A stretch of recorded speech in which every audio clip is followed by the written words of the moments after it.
Hello everyone, अभी हम eosin GK से मॉडर्न इंडिया का रॉलेट एक्ट देखेंगे।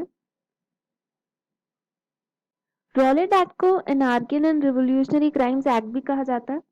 ये एक्ट पास हुआ था इंपीरियल लेजिस्लेटिव काउंसिल दिल्ली में 18 मार्च 1919 को। और ये एक्ट जो है ये ब्रिटिश गवर्नमेंट को एक ग्रेटर पावर दे रहा है जो इंडियंस है उनके ऊपर। ये एक्ट का बैकग्राउंड थोड़ा सा हम जान लेते हैं। तो ये एक्ट जो है ये एक्सटेंशन है डिफेंस ऑफ इंडिया एक्ट 1915 का। तो डिफेंस ऑफ इंडिया एक्ट क्या था? ये एक्ट वर्ल्ड वॉर वन के टाइम पे लाया गया था। तो उस टाइम पे जो ब्रिटिश गवर्नमेंट थी या ब्रिटिशर्स थे वो टोटली इन्वॉल्व थे जो वर्ल्ड वॉर वन थी वहां पे। लेकिन इंडिया में जो गदर पार्टी थी, एक गदर पार्टी थी पंजाब में, वो कुछ रिवोल्यूशनरी एक्टिविटीज कर रही थी ये पूरे सीन का फायदा उठाते हुए। तो उस टाइम ब्रिटिशर्स नहीं चाहते थे कि इंडिया में कुछ बवाल हो, और इसीलिए वो डिफेंस ऑफ इंडिया एक्ट 1915 लाए थे। इसके तहत किसी को भी जेल में डाला जा सकता था बिना किसी इंक्वायरी के। लेकिन जब ये एक्ट लाए थे तब कहा गया था कि ये एक टेम्पररी एक्ट है, और जैसे ही पूरा वर्ल्ड वॉर वाला सिचुएशन खत्म हो जाएगा उसके बाद इस एक्ट को हटा दिया जाएगा, और पहले जैसा जैसे पहले कार्यवाही होती थी और उसके बाद लोगों को जेल में डाला जाता था, मतलब उनका जब वो गिल्टी प्रूव हो जा रहे हैं उसके बाद वही सेम प्रोसेस चलेगा। एक रॉलेट कमीशन था जिसकी रिकमेंडेशन इंपीरियल लेजिस्लेटिव काउंसिल को गई थी, और उसी के चलते इस एक्ट का नाम रखा गया रॉलेट एक्ट। इस एक्ट का मेन एम ये था कि जो मिलिटेंट नेशनलिस्ट एक्टिविटीज है, क्योंकि मिलिटेंट नेशनलिस्ट उस टाइम पे चरम पे था, हम ऐसा कह सकते हैं। 1857 के बाद इस पॉइंट ऑफ टाइम पे बहुत ज्यादा मिलिटेंट एक्टिविटीज होने लगी थी। अ, जो ब्रिटिश ऑफिसर्स है उनको गोली मार दी जाती थी। तो ये सब चीजों को थोड़ा सा कंट्रोल करने के लिए ये एक्ट लाया गया था। इस एक्ट के तहत किसी भी पर्सन को अरेस्ट किया जाता था सिर्फ इस बेसिस पे कि उन पे अगर ब्रिटिश गवर्नमेंट को सिर्फ उन पे शक है तो उसको अरेस्ट कर देंगे उस पर्सन को। इस एक्ट से क्या हुआ, ब्रिटिश पुलिस है उनके पास एक बहुत बड़ी ताकत आ गई, और वो लोग बिना वारंट के किसी के भी घर पे जाके तलाशी ले सकते थे और किसी को भी अरेस्ट कर सकते थे। बहुत केसेस में ऐसा भी होता था कि अगर सपोज करो कोई पुलिस वाला है उसे किसी एक पर्सन से प्रॉब्लम है, तो क्योंकि उसे उस पर्सन से प्रॉब्लम है तो भी वो उसको बिना किसी वारंट के अरेस्ट कर लेता था, उसके घर में उथल पुथल मचा देता था। तो इसका एक बहुत मिसयूज होने के भी चांसेस थे। अरेस्ट होने के बाद जो पर्सन जिसको अरेस्ट किया गया है वो 2 साल तक अपील भी नहीं फाइल कर सकता था। इसीलिए ये जो पूरा एक्ट है इसको एक डिस्क्रिप्शन दिया गया था, न दलील न वकील न अपील।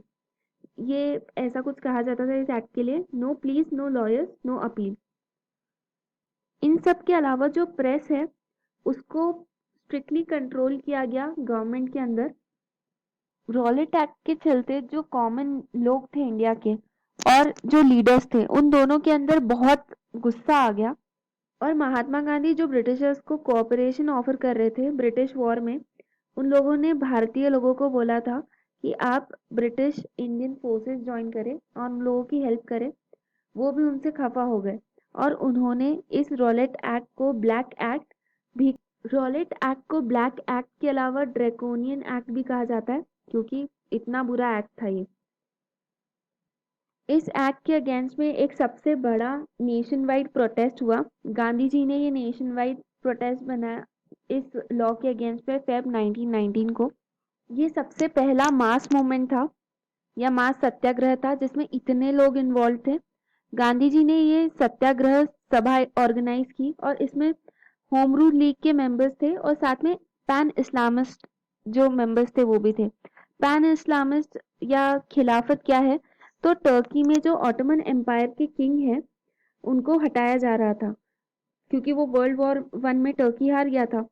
और क्योंकि टर्की के जो ऑटोमन एम्पायर के जो किंग है उसको मुस्लिम्स खलीफा मानते हैं या कैलिफ मानते हैं, और उनको हटाने के अगेंस्ट में ये आंदोलन चल रहा था। इसको बोलते हैं पैन इस्लामिस्ट या खिलाफत आंदोलन।